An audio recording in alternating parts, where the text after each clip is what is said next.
Hello, dear viewers. Support me by subscribing to my channel and share my video if you like it. And also, make sure you comment your thoughts. Now let's start the video. So I died, and the first thing that I see is an old man standing in front of me. I am sorry, but I have to say that you are dead, the old sighed. My death was gruesome. I was eaten by a shark. Well, partly. Apparently sharks don't like humans. Too many bones. So after he took my leg, he left bleeding out. So yeah, I hate sharks. I imagined as much. I chuckled dryly as I inspected the room I was in. We were, for some reason, under the ocean. The water stretched out as far as the eye could see, perhaps symbolizing how I died. Amidst all the water, there was a living where we sat together on a European sofa. At least I think so. The old man I suspected to be God had a minibar with chocolates and drinks. Nothing with alcohol, which is what I needed right now. It kind of felt like a doctor's waiting room. The room wasn't wet, thanks to his godly powers, I imagine. But in the end, it was all very classic, if nothing else. So do you greet everyone that dies? I inquired, filled with curiosity. God stared at me for a second. Before answering, no, Saints, normally I decided to greet you because it's my fault you died. Sorry. Okay, I gotta ask, how was your fault, thought? I was dead, and he was God. Being angry wasn't gonna bring my life back, but I am quite curious how an almighty being messes up. Well, I might have accidentally dropped a shark close to you, and I might have noticed it a tad late. God offered, clearly embarrassed. How the fuck you accidentally dropped? No, I'll be the better person, and don't ask. Okay, that explains nothing. But anyways, what now? Normally, you would go to heaven or get your soul recycled, but after this blunder, I can't. I must repay you, God said with conviction. I suppose getting my ass back to live is out of the question. I mean, you would have offered. I sighed. Yes, once a soul leaves the mortal realm in this realm, said soul can't re-enter. I made the rules, I can't bend them, but I can send you to another world, God added in the end with a smile. What world, though? If it was a bad world, I think I would rather enjoy eternal bliss, or boredom in heaven. What world? I think is commonly known in your realm as Westeros or Game of Thrones, God added excitedly. Oh yes, the book series that taught me to never get attached to a character ever again. I remembered when Ned Stark died, I wanted to kill Joffrey myself. Would you look at that? I can do that now. While I find the idea really, and I mean really interesting, I would die in a matter of hours. I work in IT, my skill set is useless there, I informed him. I know that's why you will enter the Wheel of Fortune. You will get 3 random powers. Isn't that great? I mean, you can technically get something useless, like the power to control a cup of water. But you can also get the really good stuff, God chuckled. The prospect of getting 3 powers was quite exciting, and could very well prove to make my new life in Westeros easier. Alright, let's see what I get, I nodded. God smiled and complied, making a Wheel of Fortune appear in front of me. Roll! Nodding, I took the wheel and spun the shit out of it. I couldn't really see what was going on. The wheel was going fast, and I didn't understand the language written over it, so it was extra stressful for me. The wheel eventually stopped, on something I couldn't read, so I gave God a look that said, please translate. Oh, sorry. I haven't updated the language on that thing since the dawn of humanity. Never got to use it. Let's see, your first power is having Captain America's power, aka the super soldier serum, God said. The super soldier body, that one alone made my life easier in that world. So, without further delay, I spun the wheel again, wondering what I would get this time. Once again, the wheel stopped and God translated, smiling widely at this one. You got a power inspired in me. Gandalf, also known as the left hand of God. I knew this power. It was from an old anime I saw. If I remember correctly, the primary power of a Gandalf is absolute mastery of any item meant for combat. From swords and pistols to artillery cannons and fighter aircraft. Not that some of those weapons are going to be available for me. Awesome, super bod and a master of arms, great, I smiled. Destiny was definitely smiling at me. I spun the wheel again, wondering what would be my last power. When the wheel decided to stop, God started to laugh as he translated, you got the right hand of God, Vindalfur. I got both the right and left hand of God, my last power. Vindalfur, or the right hand of God, has the special ability to control animals, be it a dog or a dragon. My bond with them would surpass anything. I guess that's all? I smiled. I was quite happy with the luck I had on those spins. It could have been worse, but I got some nice powers. Yes, it is. Now enjoy being a baby again. God chuckled. And before I could ask or say something, the world around me faded. During that brief moment, all I could think of was, fuck. Gear 28. Pain, crushing and excruciating pain. That's what welcomed me after my talk with God. I felt I was in a wet and tight cave that wanted to crush me. Oh God, this is my birth, isn't it? If I could scream, I would. But unfortunately, my vocal cords didn't obey me. Push my lady, I can see the head, a woman said, encouraging my new mother to push the heck out of me. If I could encourage her, I would. This is bad for both of us, obviously, worse for her. But still.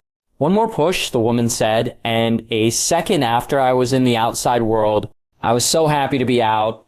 I felt like I was about to die. Let me see my son, my mother said weakly. Her tone was crossing a line that told me she was gonna die. My sweet little lord, you will be known as Ronald Mormont. After that silence followed, she stopped breathing. She had lived just long enough to give me a name. Or not only I was reincarnated in a secondary house, but I was also reincarnated in times of war.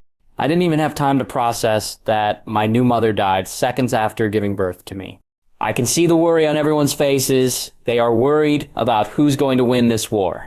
I made my calculations based on what I know. Timeline-wise, it took me some time, but I think I know. It's not like I can do much besides crapping myself. Robb Stark, Jon Snow, and I should be around the same age, which means that the war is already ending. If I'm older than them, it would be by a few months at best. Which also lead to my next deduction. My father was Jorah Mormont. In the books, his first wife died after giving birth 3 times to stillborn babies. I was the change on that. She still died, but I came to this world. In a few years, he would meet a really young girl for him, and he would fuck his life over when I didn't know. Being a baby with no coordinated control over my body limits my activities to this deducing stuff. 5 months later, being a baby is excruciatingly painful. I can't do shit. Scratch that. All I can do is shit.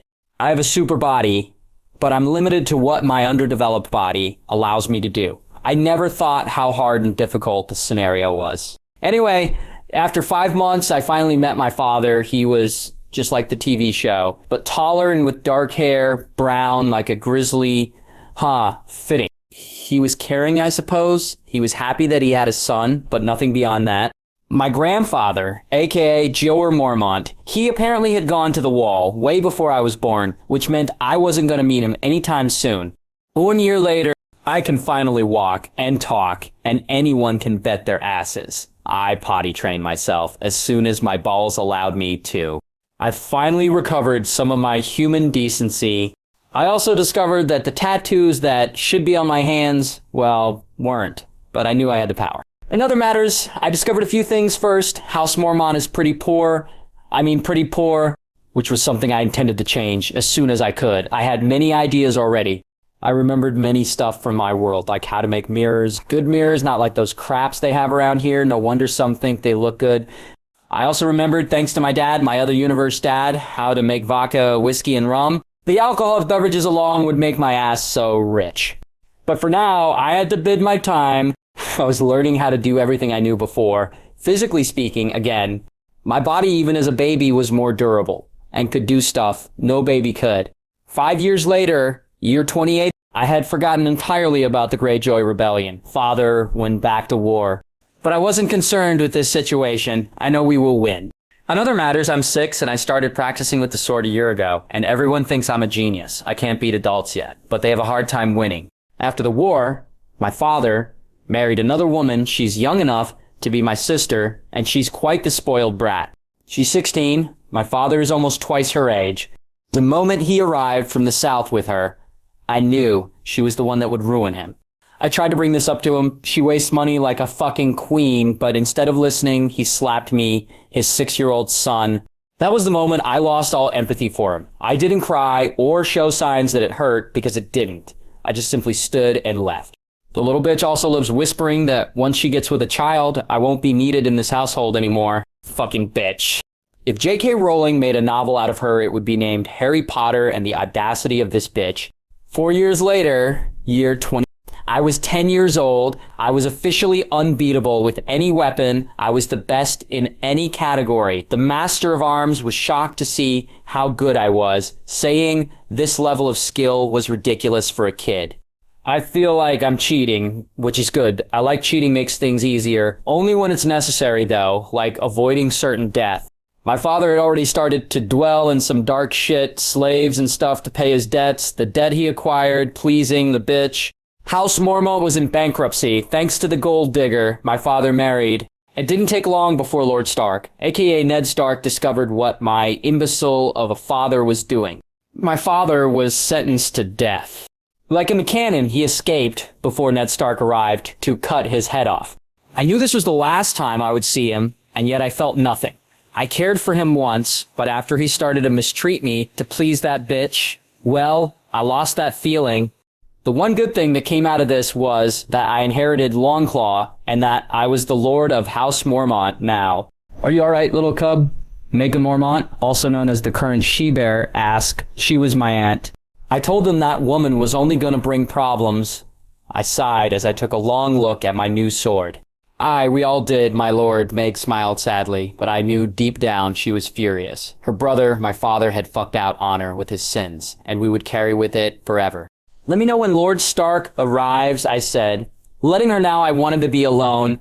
I wasn't sad, but I wasn't happy. Lord Stark arrived a few days later, going immediately to my office to greet me. Lord Mormont, Ned Stark greeted. Lord Stark, I said with a small bow as I offered him a seat. Do you know where your father went? Ned Stark went directly to the point. I looked at him for a second before I answered. All I know is that he left me this mess to fix. Sorry for the language. Ned Stark nodded, understanding what I meant. So what now, Lord Stark? I inquired. Your father will be stripped of everything. He is an enemy of the North now, Lord Stark said in a cold tone. What about me? I inquired, hoping this wasn't one of those father's sins that the son has to pay. You will have to lead. Being so young, Lord Stark chuckled. I think that's punishment enough, but not that you deserve any punishment. You are more friendly than I imagined, I smiled. Too bad we met under these circumstances. But that doesn't mean our friendship can't grow. Ned Stark nodded. Aye, I nodded. Now that I was the Lord of House Mormont, I had to fix our economic problem. I would make House Mormont one of the wealthiest houses in Westeros before the game and war started. Then saw our power. We need more than that, so with the help of Meg, I started to recruit people. From orphans to anyone that wanted to learn how to use a sword. I put May J in charge of that while I expanded our forces differently. A year ago, I started to collect bears. I had over 100 bears under my command. People just assumed it was because I had a deep connection with our sigil. Little did they know I could control animals in general. But it wasn't mind control, it was more the animals loved me, like a lot. But having bears to fight wasn't enough. I commissioned a set of armor and steel claws for each and every single one of them. I would have a small battalion of armored bears, and in the sea, I would have the Krakens to stop the Ironborn. I was preparing beforehand to win the upcoming war. 1 year later, I was 14 and I was already over 6 foot tall. I had the same physique Captain America had, and I was officially unmatched in any type of combat. I was stronger than the Mountain, faster than Oberyn, and better with the sword than Arthur Dayne. My fame as a warrior expanded through the 7 kingdoms as the prideful bear on the north. Not only I had a fame for being a genius businessman, but I also had one for being a fearsome warrior. My spies, aka animals, informed that Tywin was furious with me. He couldn't allow a house in the north to change the economic balance that has been there for so long. He hasn't planned to kill me yet, but my little birds, and I mean literal little birds is not a metaphor. Anyway, my little birds have told me how he is close to that point. Boy, he was gonna suffer. Not even a faceless man can approach me and try to kill me. I have hundreds of animals watching, seeing every person in my castle constantly. If they see even the slightest change in their behavior, I would know it. Our army has increased considerably. Not as much as I would have liked, but it was way better than I expected. We went from 200 soldiers to 4,000. Many commoners wanted this opportunity. The pay was good compared to most other jobs, and they would get some respect. My bear division had grown a little over 300 armored bears, and I had increased the amount of Krakens protecting our sea from 12 to 24. The Greyjoys would suffer a lot when they started their second rebellion. On a military point, I was good, not as good as I wanted to be, but good. I had increased my house gold income to 400,000 gold dragons a year, after taxes. House Mormont had never been better. My lord, a servant said, bowing. What is it? I inquired. I usually don't get people interrupting my training sessions unless it is important. A raven from House Stark, the servant said, handing me the unopened letter. Thanks, I said, taking the letter. The Starks had invited me to their house. They wanted to discuss some stuff with me. That and Lord Stark wanted to present me his son and future heir, Robb Stark. Get a ship ready and tell Lady Madge to come to my office, I ordered the servant, who ran as soon as I gave my orders. The Starks wanted something, but what? I suppose I would find out in their home. As I sat down to wait for my aunt, I couldn't help but feel pride in what I did. I had ships, I had money, I had changed our house. I even upgraded the old wooden castle we had to a fortress. It was still in progress, but it was getting there. You called, my lord? Meg said, entering the room. Yes, I wanted to let you know I'll be gone for a while, so you are responsible while I'm away. I nodded. I will do my best, Maggie nodded. I knew I could trust on them in my family in general. Ned Stark, POV. In 4 years, the kid had turned one of the poorest houses in the north to the wealthiest one. He had solved every problem House Mormont had. In turn, we were booming with this. The north was getting a lot of money in taxes with them alone. They were around 50% of our income in taxes. But not only that, the young lord had amassed a fame for being not only the best warrior of his generation, but a kind and honorable one. He had yet to fight to survive, but the Mormonts never bragged about something. If it wasn't true, I had learned that when I lost a drinking competition with Meiji, the she-bear.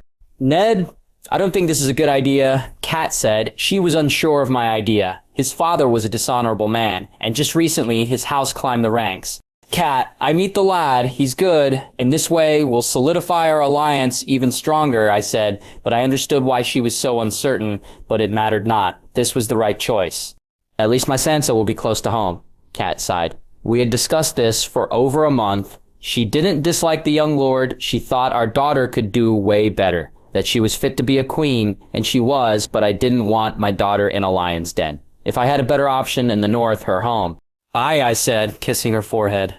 There is POV. Since the young lord of House Mormont took over, I had lost all my spies inside his house. All my little birds had gone silent, but I wasn't the only one. The Lannisters and the Tyrell were in the same position, or so sang my little birds. Lord Ronald Mormont, he was an enigma, and I don't like mysteries, especially since my little birds sang to me that the Starks wanted to marry their oldest daughter with him. This could be both good or bad to the realm. The king wanted to marry his son to Lady Sansa. That had been something they had discussed over a year. The queen would be happy to know. Lord Varys, any news? Cersei was a dangerous woman that thought herself to be cunning. She was just not as much as she thought. You mean about the young lord of House Mormont? I inquired. I knew she was asking about that. Yes, Cersei nodded. Not much, my little birds don't sing as much as they once did in the Bear Island, I admitted. All I know, he is soon about to be betrothed to the oldest daughter of Lord Stark. Cersei smiled at this, which only reinforced my idea of her. She wasn't as smart as she thought she was. Tywin wanted to marry Marcella to the young lord to unite the new rich lord to the crown, but Cersei was against the idea, saying no child of her would marry those savages in the north, no matter how rich they were. Tywin, of course, didn't care what she thought and planned to convince the king of this soon. But it was too late. The most honorable man in the Seven Kingdoms had won this play, without even knowing he was playing. Good, those savages should marry each other. Cersei smiled. I smiled as I left the room. It's quite ironic, really. The woman sleeping with her brother thinks of the North as savages just for their culture. What a funny thing. Back to Ronard. I was getting ready to go to Winter, Longclaw on my back, and the shield I had commissioned for me to be made. It wasn't vibranium, but I don't have dealers around. Aside from the joke, my shield was made entirely out of steel, a bit bigger than the one Captain America had, with a bear engraved on the shield. We are ready, my lord, the captain of the ship said, as I nodded to give him permission to sail. As the ship slowly started to move, I sat to eat while I wondered what could possibly be the reason for my summoning. Vodka, I ordered the waiter inside the ship, or should I say the wine boy, or vodka boy. I suppose, as I thought earlier, there is no point of wondering. I just have to wait. My little birds are not as present in the north as I would like them to be, mostly because I have the majority of them in possible threats like the Boltons, the Lannisters, the Tyrells, and of course the Freys. I had all my spy network with them of all the houses, including the small one. The Starks were the less likely to pull one on me. So whatever it was will be beneficial for them and me. Tywin POV. Small house was rising the ladder quite fast as of now. House Mormont was the fourth wealthiest house in Westeros. It took 4 years for that brat to accomplish that. He was close to surpassing the Baratheons, economically speaking, and put himself in the third place. The pace he was growing was alarming. I needed to get him on a leash, and Myrcella would serve as his leash to House Lannister. Not only was he rich, but smart, as he had proved by eliminating my spies, every single one of them. I arrived at Winterfell a few days after I got the crow. I had brought gifts with me, a couple of dresses and some jewelry I had bought beforehand in the south for Sansa's birthday that was coming up soon, and I had to send something. But I decided to bring them in for this occasion. I would buy something for her birthday later. For Lord Stark, I brought 1 month's worth of fish and vodka. For Lady Stark, silk. For Rob John Bran, I brought weapons, the best a blacksmith could make. And for Arya, well, this one was hard. I knew she was a fighter, but coming with a weapon to her would put me under some bad spotlight. So I opted to get her something that she would like. Candy, lots of candy for her and her little baby brother Rickon. Welcome to Winterfell, Lord Mormont. Lord Stark greeted me as I got off my horse. Thanks for the invitation, Lord Stark, I smiled as I bowed slightly. Behind him were his kids, Robb, Arya, Bran, his ward Theon. But the one that caught my adolescent's hormone-fueled eye was Sansa. I never had the pleasure of seeing her before. This was my first time seeing her, and she was beautiful. Sansa Stark was beautiful, taking after her mother's family with her high cheekbones and hypnotizing vivid blue eyes. She had a thick auburn hair. With only 11 years old, I stare in awe, not expecting her to be this beautiful. She has grown up to be incredibly hot. Her figure is tall, graceful, and womanly. Oh God, I like a girl. This is so wrong. I have to stop my thinking and look back at Lord Stark. I can't let myself fall for a child. While it's true, I'm in another world. I can't forget how wrong it feels. Then again, we are both teens, but I have nothing to worry about. Is not as if I could get her. Sansa POV. Mother and father had instructed me that I would meet my possible future betrothed, Lord Mormont. I didn't like this at all.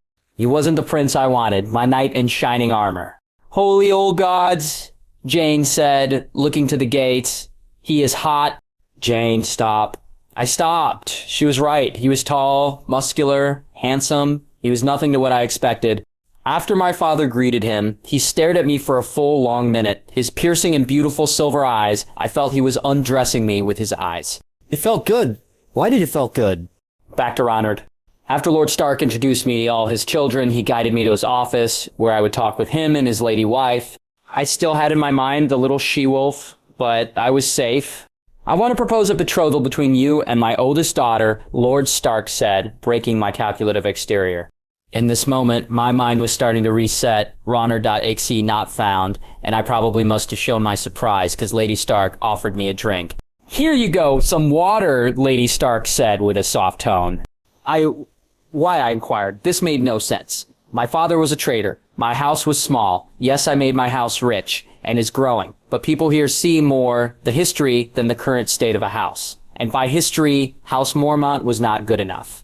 You are a good lad, honorable and with a good head on your shoulders, Lord Stark said with a smile. I want my daughter to be safe, happy, and close to home. And I can't think of a better husband to do that than you. Oh God, this was, managing a business easy, improving my house super easy, but this was unexpected. I don't know what to say. I gotta be honest, Lady Sansa is beautiful, but I'm just some lord of a small house, I admitted. Then perhaps you are someone worthy enough? Lady Stark smiled. You are, of course, free to reject, Lord Stark added. Taking a full sip of my water, I started to analyze the situation. With me, she would be safe. Out of the war, the Bolton bastard would not rape her, and she would be close to her family and would see them more often. I accept. It's an honor that you considered me worthy enough. I smiled. No man in the world is worthy enough for my little wolf, but you are the closest one to be worthy. Lord Stark smiled. Don't ever forget that, Lady Stark added. That woman can be downright terrifying. The look she gave me sent a message inside my brain. Hurt my little girl, and I will break your balls. I smiled. Good parents in this world were rare, I would know. After that, we went over the details on my betrothal, business deals with Winterfell and stuff. I would have to marry Sansa after her first period, or how people called it, when she finally flowered, which brought a totally new sense to the word deflowered. I was still incredibly uncomfortable with the idea of marrying someone under 18, but it was common for women to marry between the ages of 12 and 16 in Westeros. But like Tyrion, I would not lay on her bed until she wanted me to. I may have to follow this world and the rules, but I won't become a monster, yeah. After coming to an agreement and improving with the Starks our commerce routes, I went to get ready for the party that was an honor to announce my betrothal with Lady Sansa. They had planned a party beforehand. They knew I wouldn't reject because, in theory alone, Lady Sansa is the best possible lady in the North. The future Lady Mormont. I can already see my aunt, or should I say great aunt, is confusing, exploding with happiness. Everyone in house, Mormont basically worships the Starks. We are the most loyal house to the Starks in all this world. So I can only imagine that my betrothal will make them explode with happiness and pride in me. The Boltons would probably disagree, but if they tried something, I would enjoy destroying them. Especially Ramsay Snow, there were 3 things that I hated, and I would never forgive. Those who enjoy giving suffering to others, those who rape, and those with no loyalty. He had 3 gold medals so far. The party was somewhat like all medieval parties. Food, music, and wine. Maybe humanity hasn't evolved that much. So while the music was playing, I went and decided to dance with my future wife. The thought of it was weird. I would have to marry. I didn't marry in my old life. I died quite young, and thanks to God, erasing part of my memory, I didn't remember much of it. But I knew for sure I didn't have a wife, and soon I would have to marry. Lady Sansa, she was beautiful, but beauty alone didn't make a marriage last. I can only hope she and I will have something in common. It would be great if she could engage me, not only physically, but intellectually. A dance, my lady, I said, offering my hand. Yes, my lord, Sansa nodded as she gracefully took my hand. Once we were in the dance floor, I asked close to her ear, making her blush a bit. That was good. She found me attractive, at least. I heard we were to be married, my lady. Sansa took a deep breath, trying to calm and tame her blush. I heard as well. I will strive to be a good wife, my lord. I chuckled as I whispered her once again, I know we barely know each other, and there can't be love yet, but I will try to win your heart if you let me. Sansa was at this point so red that her hair looked white in comparison. Before I could add something else, Rob approached me asking for a dance with his sister. So I decided to dance with Arya as I smiled at the little girl stepping on my feet to dance. We weren't dancing, it was more of a game, not because Arya found the dance boring, so I wanted her to enjoy. You danced splendidly, Lady Arya, I chuckled. You're funny, I like it, Arya smiled as I spun her around. After the party ended, I decided to hang out more with Sansa. She was going to leave with me to Bear Island, part of our agreement. I had forgotten in these lands, the lady goes to the man, is quite common it seems. I have no idea how long does it take, a woman generally, to get her first period, because diets, genetics, and stuff come into play. But if I had to take a rough estimation, I would say we have a year or so before it happens. So with that in my mind, I decided to date her for that time, take her out, dinner stuff, show her that there is more than being a lady, maybe even teach her how to use a bow or how to fight. Not that she will need it if we end up marrying. I won't let anyone touch her.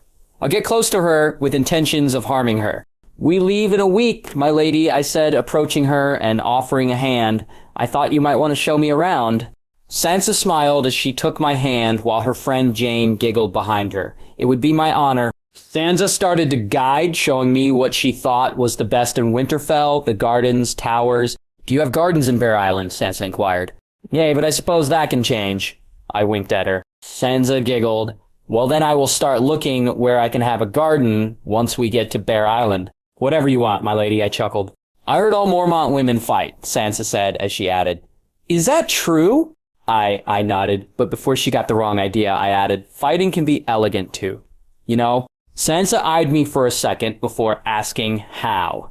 I get that some people don't want to kill or go to war. It's an understandable feeling. But like, breathing, we need to know how to defend ourselves, I said. And there are many ways to do so. You can fight like a barbarian or dance around the battlefield. Dance around the battlefield. Sansa chuckled. That almost sounds poetic.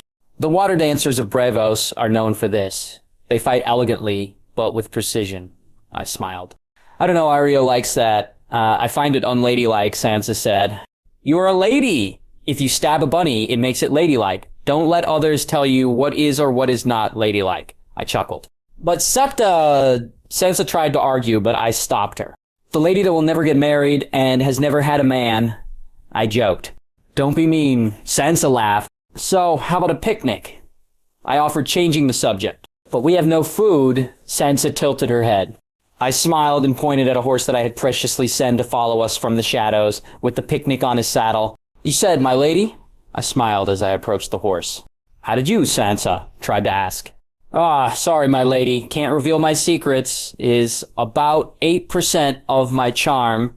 What would I have left if you knew how I did stuff? I chuckled. One day, I will know, Sansa added. That day, you will be already head over heels for me, I whispered on her ear, making her blush. After our first official date, I can say that she's not a bad girl, just has bad ideas on her head that are the result of years of brainwashing from her mother and her teacher. I can see she doesn't want to fight or learn how to because she thinks it is unladylike. She never said she hates it. She just doesn't think a lady should do it. But I will show her a lady can do whatever she pleases and still be a lady. Fuck the Septa.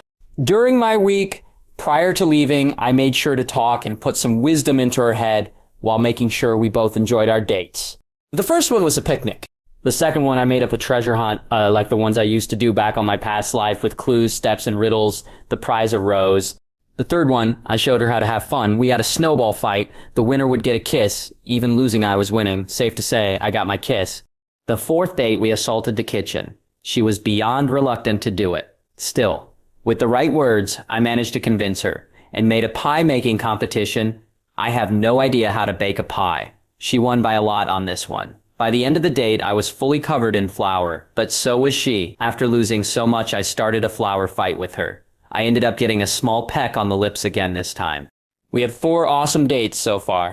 Ned Stark POV. Lord Mormont started to court my daughter almost immediately. I could see he was trying to win her favor and affections, and my daughter was enjoying it. At first, they started with a picnic, but soon things began to escalate. Treasure hunts, snowball fights, and they even assaulted my kitchen. Did you saw Sansa? She looked like a ghost. Haha. Arya laughed. I did, I nodded. Sansa was opening to him, quite fast, I might add. I made a good decision. He's putting the effort to make this work, and sometimes that's all it takes to make a relationship work. He was a good lad. I knew that since the day I saw him. He reinforced that when he brought gifts to all my children, including Jon. He will be a good husband. I'm glad he accepted. Ramsay Snow POV.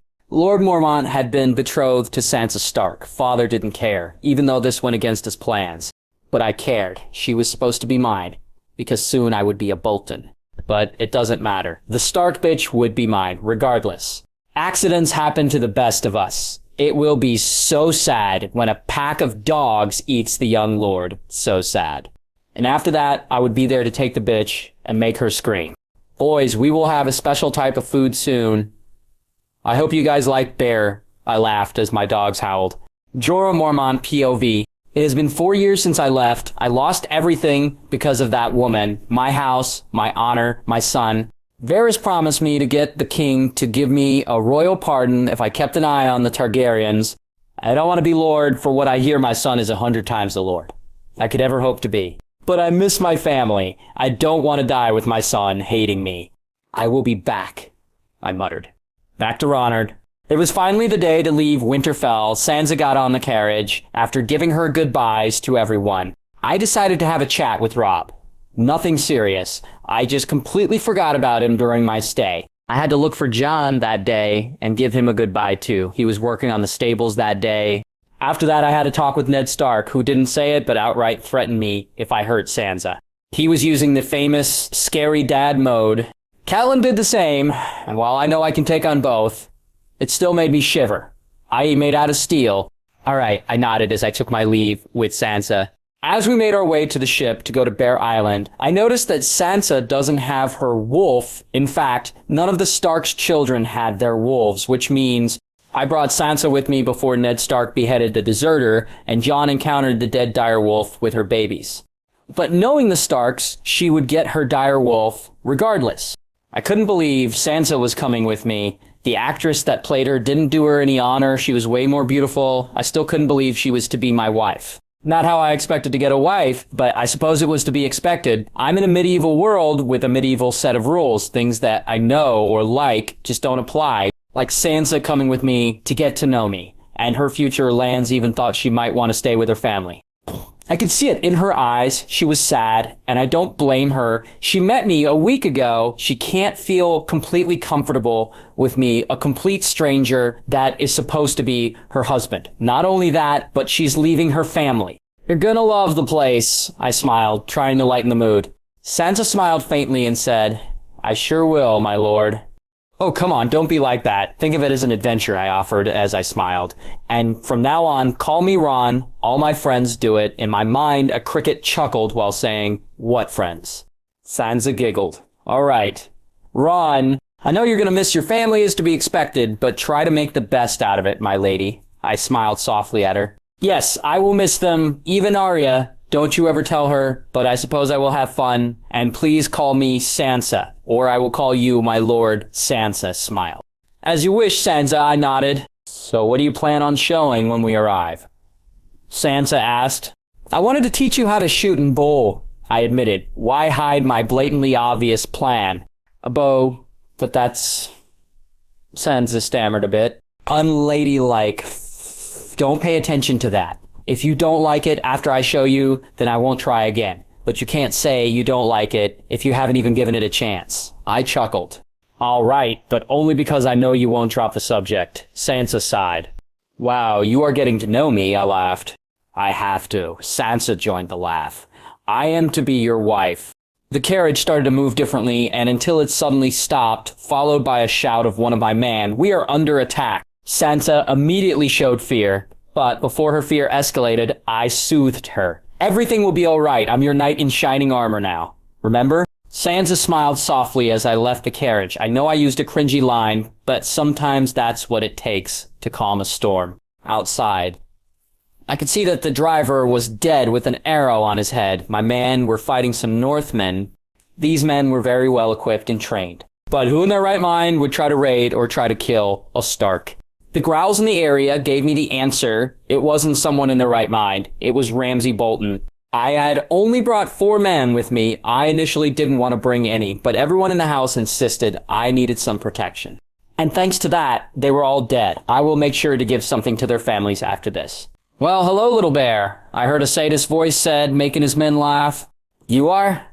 I feigned ignorance. The one thing Ramsay wanted was recognition, and I wasn't going to give it to him.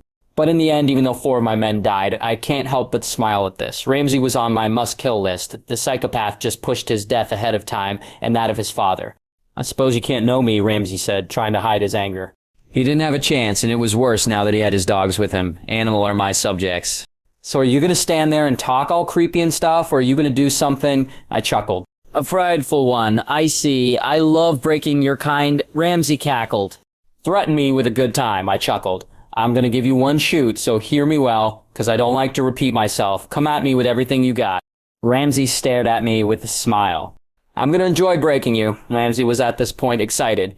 Sorry, but I'm not into men, and even if I were psychopaths would be really low on my list. I laughed. One of Ramsay's men approaches the carriage with the intention of taking Sansa, but it ain't gonna happen. Taking Longclaw of my back, I swing my sword, slashing his head off with ease, making the now headless corpse fall into the ground lifeless. You want to enter the carriage? It will take more than that, I said in a cold tone. One would generally think that killing for the first time would make things harder, but they were scum. I felt no sympathy for their type. They were below animals, below the dirt, and I don't feel anything but disgust for them. Then I will, Ramsay smiled, whistling to his dogs to attack. But none of them moves.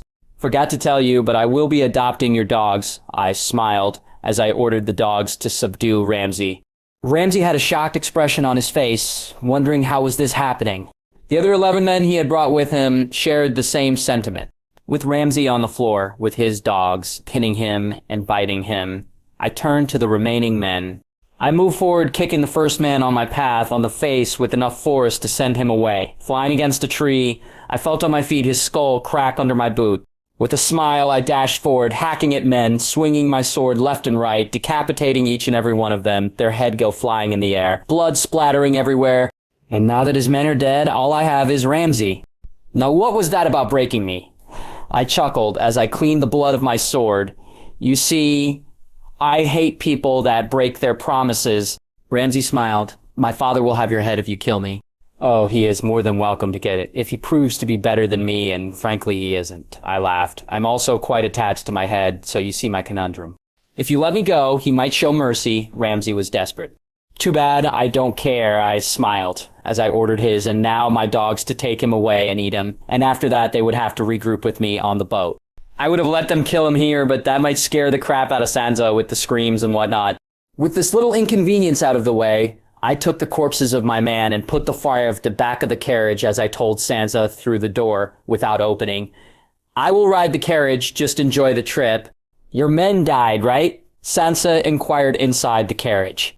Aye, they died with honor, protecting their future lady, I said.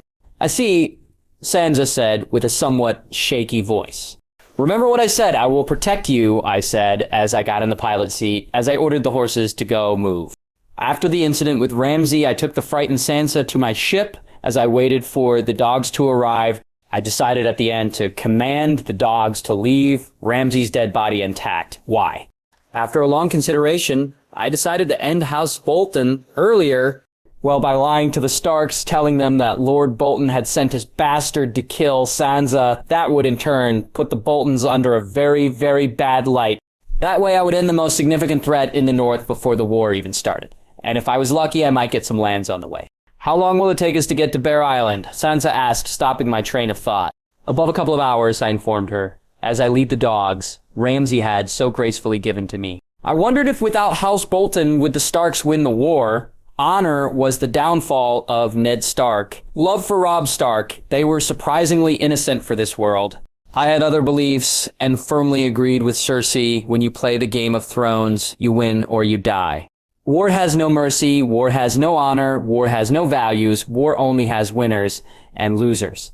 And I intended to be a winner. I didn't care for the crown. God knows that shitty crown only brings problems, but I would protect what's mine from everyone. Whether I liked or not, my house words had stuck with me. Here we stand. I would stand against the lords, the kings, the gods themselves, if I had to defend what's mine.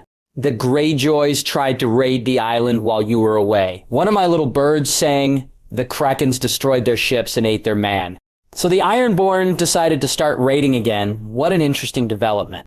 Thanks, I'll be sure to give you some extra grain. I petted the bird as I smiled. The Greyjoys were cancer, rapers, thieves. That's what their house was known for, nothing more. It's a grave mistake to even allow them to exist to begin with. But I wasn't going to end them. No, I would wait. Killing them would bring me nothing, but if I waited for them to hurt the Starks and then destroyed them, I would be handsomely rewarded for it. Besides my general disgust for them and their culture, I had nothing against them. Bear Island was impossible to raid or invade. I had Krakens defending my waters at all times. Well, not entirely impossible to invade. Daenerys in a future would be able to do it. I can control animals, not familiars, and if her dragons end up being familiars, they would just fly to Bear Island. Of all the people in the world, she was among the few that represented a threat to me in the long run. But she was also among the few people I wouldn't mind seeing in the Iron Throne. She was just unfair. Her main problem was her vindictiveness. But in her place, who wouldn't want revenge for what they did to her family? She had, while I didn't like it, every right to hate those who destroyed her family. Like the people in the rebellion had the right to dethrone her family. It was one of those situations nobody was right.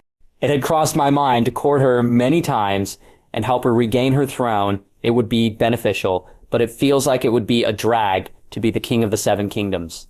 Sansa will do. I don't want people plotting to kill me and my kids for all eternity. But it would be delightfully poetic to see my father's face, knowing I'm banging the woman he loves. I chuckled at the thought, which earned an odd look from Sansa. Don't mind me, just imagining stuff. I winked at her. Daenerys Targaryen, POV. My brother had slowly become a monster. I still remember the days he was sweet and kind. Those days are long gone. I am afraid to wake up the dragon. But one day we will be back in our kingdom, and we will take back what's rightfully ours, with blood and fire. Sansa Stark, POV. Reborn meant the man that was to be my husband soon. He was tall, handsome, a good warrior, but he was also smart. Mother said he alone made his house rich. Father trusts his honor. Mother admires his mind. He was, by all means, the man any woman would dream of marrying. But he wasn't a prince. I always thought I would marry Prince Joffrey and be his queen. I suppose that dream is out of reach for me now. At the very least, I can say I like Renard. He is gallant, chivalrous, and swore to protect me, so my duty to my house won't be hard. Mother didn't marry for love, but ended up loving father, so perhaps I will love him one day, like I would have loved the prince. But I have noticed something. When Renard touches me, he does as if he shouldn't be touching me when he kisses me. He kisses me as if he shouldn't be kissing me. I know he likes me like Mother says, the eyes of a man don't lie, but something about me shakes this. I wonder what? Tywin Lannister POV. Varys informed my daughter about the possible betrothal between House Stark and House Mormont. The idiot of a daughter that I have can't see the bigger picture. We have no control over the North. With Myrcella betrothed to the young lord, we would have ensured the major economy of the North for us. And with Sansa betrothed to Joffrey, we would have ensured the North absolute loyalty with the Stark in the South, keeping them at bait should the rise against us. But now, we have nothing. If a war were to break in, the North would have no ties to us. I have to fix this, like always. The brat would marry all right, but not a Stark. It's been 3 weeks since Sansa arrived at Bear Island, and my birds have already informed me of 3 plots against me. These people in the South need a hobby. Tywin wants to marry me to Myrcella, who, by the way, is even younger than Sansa, because he wants to chain me to his house and have Sansa under his careful watch. Littlefinger wants to kill me for reasons I have yet to comprehend. I know he is obsessed with Catelyn Stark, but Jesus, tone it down. Cersei wants to kill me before her father succeeds in breaking my betrothal. But not all's bad. The Boltons are now an enemy of the North, and in a few days I will be moving with the other houses to take them down. Lord Stark has called his banners. It didn't take much. All I had to do was inform of the attack and have my spies reveal some sensitive information for Lord Stark to find that he was plotting with someone in the South to take the North. The Boltons would go extinct quite early, I say. On the good side, Sansa has been warming up to me. I know she likes me, but I ain't the prince she wanted.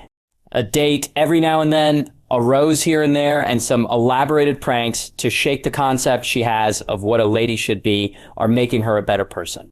She even admitted she found archery intriguing. She didn't say she liked it, but she didn't say she hated it, which, considering she's been under brainwashing for so long, I call this a win.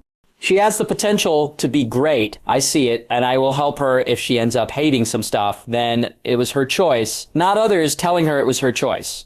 You are leaving today, right? Sansa inquired. She sounded worried. Aye, but it's all right. There ain't a man that can stop me. I smiled. I'll be back. I have another overly elaborated date that will end with us covered in something, dirt or flour, maybe both. Sansa giggled. I'll be waiting then, my lord. It's a date. With that, Sansa left. Are you ready? Meiji asked. Mages had 3 daughters, and they were all dangerously powerful. Daisy was tall, taller than me, and Allie was strong like a big man. The She-Bear Squad. I nodded. Of course those Bolton will know what happens when you mess with our family, Daisy said, almost growling. I remember the day I arrived with Sansa. The moment they heard about the betrothal, they were about to create a black hole of happiness. That changed when I told them about what Lord Bolton had done. Then he shouted to call my men and to show that old sadistic bastard to not mess with the bears. Yes, she already considered Sansa a bear. Aye, now let's go. I want to bash his head myself. I chuckled. Roose Bolton POV. Ramsay had gone and screwed everything up, and now the Stark had called their banners to end me. At first I denied giving that order, because I didn't give that order. But soon, my secret letters with my contacts in the South came to Lord Stark's hands. It didn't matter now. All I could do was stand my ground and die with honor fighting. Someone had played me, and quite well I might add. Our blades are sharp, I shouted as my man got ready. Tyrion Lannister POV. Father had summoned me, which by all means was weird, to help him, which was even weirder. To what do I owe this pleasure, Father? I inquired sarcastically. I need to go north and visit Lord Mormont, Tywin said, taking a sip of his cup of wine. I want to know everything about him. Hasn't every spy you have sent been killed, or worse? If Father wanted to kill me, there were certainly better ways to do it. That's why I'm sending you. He can't kill you, Tywin added. He most certainly can. Have you heard how tall it is? He would demolish me. I chuckled, knowing that this would fire him up. Don't play dumb. I have enough of that with your siblings, Tywin said, rubbing his temples. Fine. I will take my leave. I nodded. It is not like I had a choice. Once father made a decision was final, whether we wanted or not. Tweeting this motherfucker. Unbeknownst to them, a bird sang before flying away. Cersei POV. Killing a man was easy. If you had enough gold to do it. Ronald Mormont had become the most desirable man. Every lord wanted a piece of his money, of his success. But I wasn't going to sell my daughter like a whore, as my father did with me. He would die before he even had the idea of putting his cock inside my daughter. Contact the faceless man, Varys, I ordered. As you wish, Varys nodded. Core, bitches. I will get my corn. Unbeknownst to them, a crow was spying on them. Back Ronald Mormont, POV. I departed with 3,000 men and 100 armored bears to House Bolton. In a few days, I would be there, and I would end them. I left 40% of my army to protect my house, and the dogs the Boltons so kindly gave me to protect Sansa. With the Boltons soon to be out of the picture, my next target would be House Frey, but that could wait for a little. I didn't necessarily have to eliminate all the Freys, no. I only had to kill the old disgusting vomit-provoking nightmare-giver bastard that leads that house. His sons and daughters weren't that bad, and with a bit of money, their loyalty could be bought. But if they proved to be like their father, well, accidents happen, and unfortunately for them, nobody would miss them. The day to destroy the Boltons had finally arrived. The weather was cold and dry, with wind shaking the trees slightly. My men were ready. Lord Stark would be waiting for us in Dreadfort. House Stark had around 9,000 soldiers, being the most prominent military power in the north. The Boltons were a close second with approximately 7,000 soldiers, followed by the Karstark that had around 6,000 soldiers. In terms of military power, I was the fourth strongest house in the north. Economically speaking, House Mormont was now the first, with my finishing and alcohol business booming, with the lords and the peasants. But even with higher numbers, House Bolton wasn't stronger than me. A strategy often beats quantity. But unfortunately for Lord Bolton, we outnumber and outwitted him. He was going to die, regardless of what he tried at this battle. Deep down, I was a bit uncertain about how this battle would end. I knew victory was certain, but coming unscathed was not. It was true, I was a super soldier, with the ability to use any weapon like a master. However, I wasn't immortal. I was still a human, a better and stronger human, but a human nonetheless. Arrows could still hurt me if I failed to dodge them. Swords could still cut me if I didn't see them. I had to be careful. Strength does not equal victory. Unfortunately, chance is part of everything. Was I scared? Not really. I had come to peace with the fact I was immortal a long time ago, but not being scared didn't mean I was going to be stupid about it. One thing was fighting alone, but leading in the battleground was different. I wasn't just taking care of me. I had to consider the lives of my men, my soldiers. They trusted me, too, but I would come victorious.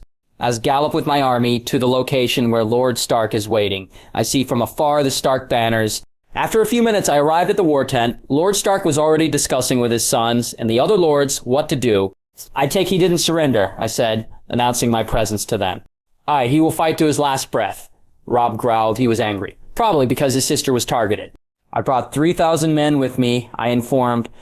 I'm pretty sure with our numbers, we can overwhelm him. While I did believe a good strategy was better than having numbers, I knew Lord Bolton didn't have any strategy.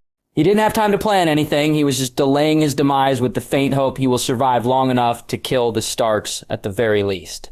Besides, if he had a plan, one of my animal friends would have informed a long time ago. He was doomed. I'm trying to avoid unnecessary bloodshed, but he is leaving me no choice. Ned Stark nodded firmly. House Bolton ends today. Aye, the lords inside agreed, me included. Thanks too for protecting my sister, Robb said with a smile.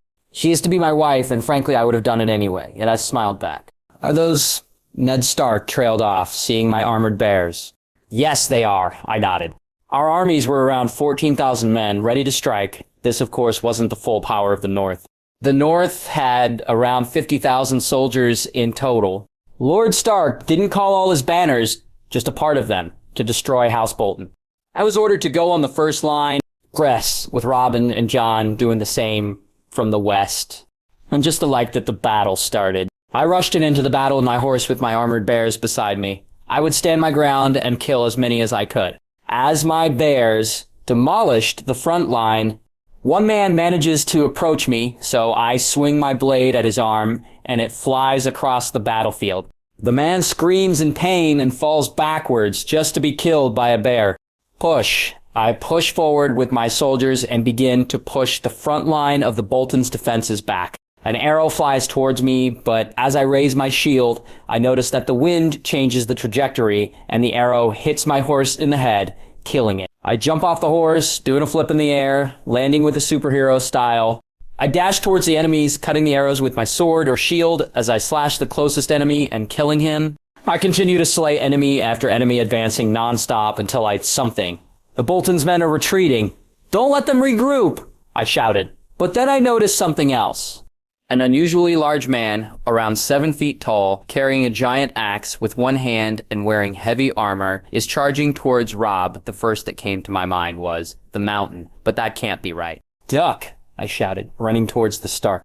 With all my speed, I managed to get close to Robb Stark, just in time to push him out of the way. The man has failed his first attack and roared at me, trying to cut me, but with a smile, I dropped into the ground, doing a barrel roll, dodging just as the man swings his massive axe and buries into the ground, close to me. Holy shit, that was close. I chuckled, standing up with a single jump. Robb didn't have time to thank me because he was already fighting another guy. The man pulls out his axe and smiles at me. "You are gonna die. Sorry, you just lost your only chance when you missed that first attack." I was sure now that he wasn't the mountain that rides, but boy, he looked like it from afar. He was around 7 to 8 foot tall and massively big. Big words from a small man. The man roars as he swings the axe down on me. But I caught his axe by the sharp end with my left bare hand, stopping his swing. He was surprised as he struggled to move the axe to no avail. Sorry, but size doesn't determine the strength of an individual. I then smiled at him as shoved my sword up into his stomach. He coughed blood as he fell backwards with a confused expression of his face, probably wondering how I managed to do it, but I decided to ignore it as I shoved the sword deeper into him. "Monster," the man said in pain. "Aye, but one that's necessary," I smiled as I punched his head with all my strength, no holding back. For the first time in my life, this in turn makes my fist go through his head like it was wood, blood splattering everywhere. Safe to say, he died instantly, as I winced while pulling my hand out of his head. I did not expect this. As I cleaned my hand of his blood, I noticed that Robb and many men were staring at me, some with fear, others with respect. The battle continued. Blood, heads, life and death everywhere. I didn't have time to analyze the situation. I just rode on my battle bear, charging at the few enemies that were left, killing anything that had Bolton colors on my path. After my display of sheer strength with the giant man and with us crushing the soldiers outside, the few remaining soldiers outside the castle surrendered. I can't blame them. If your lord is not ready to die with you, then you shouldn't be prepared to die for him. Now we had to destroy his castle, but Lord Bolton was cruel. My little birds saying that he wanted to use the peasants as a shield, a human shield, to keep the honorable Ned Stark at bay. Lord Bolton knew this was only a mere delay to his unavoidable demise, but every second counted. He may have hoped something would come up, maybe the Lannisters to help, I don't really know, and I don't really care. After the battle, we were once again called to the war tent, where Lord Stark started to go over the situation. "The coward is with his tail between his legs, hiding inside his castle," Matey growled. "Coward?" "Aye," I nodded as I machinated a plan to infiltrate the castle and kill the bastard. I had better things to do. "I say we burn the castle. The rats will come right at us." One of the lords in the table offered, grinning. A bit harsh, but effective. But I hardly doubt Lord Stark would approve of such methods. I know I wouldn't unless it was absolutely necessary, and even then, it would be a hard choice.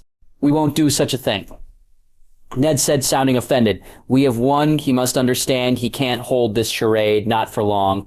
I knew he wouldn't go it. He is honorable and just to the point is stupid. But that makes him the only person I don't think would stab me in the back. "We will wait. He will die. Eventually," Robb added. I sighed as I stared outside the tent for a second, wondering what could I do to push this situation to move faster. Lord Bolton had enough food to survive a couple of months, and his castle was good enough to hold for weeks against us. I had better stuff to do than stay here, waiting for the rats to come out. I would kill rats first. Lord Stark didn't want to kill innocent people, so my plans were limited to non-lethal options for civilians. And then the answer came to me. Animals, my control over them was the solution. With the right amount of animals, I could stage Lord Bolton's suicide. I could have a bird or a rat put poison inside his drink, and no one would suspect of me.